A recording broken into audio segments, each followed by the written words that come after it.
Good morning বন্ধুরা, চলে এসেছি আবার গল্প করতে।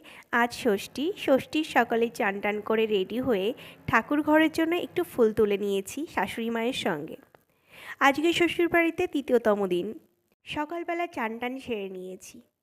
বাড়ির পাশেই হচ্ছে মায়ের পুজো। সকাল ভোরবেলা থেকে ঢাকের বাজনা শুরু হচ্ছে। আর এদিকে বাঙালিদের ঘরে তো আজকে ষষ্ঠী মানে লুচি আর সাদা আলুর তরকারি। তো এদিকে সকাল সকাল চান টান সেরে ঠাকুর ঘরের কাজ কমপ্লিট করে বাড়িটা শুদ্ধি করে নিয়ে বসে পড়েছে আমার ননদিনী রান্নাঘরে। আজকে রান্নাই হচ্ছে লুচি, তরকারি, সাদা আলু আর সুজি।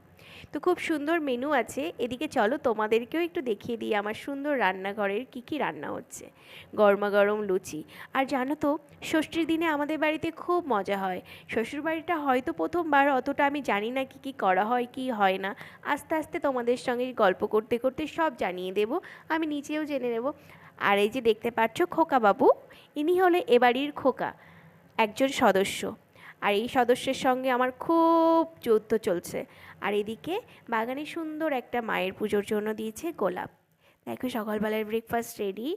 আমি আর ননদিনী আর শ্বশুরমশাই তিনজনে সকালের ব্রেকফাস্ট কমপ্লিট হয়ে গেছে। এখন খেয়ে দিয়ে রেডি হয়ে আমরা যাব পুজো মণ্ডপে।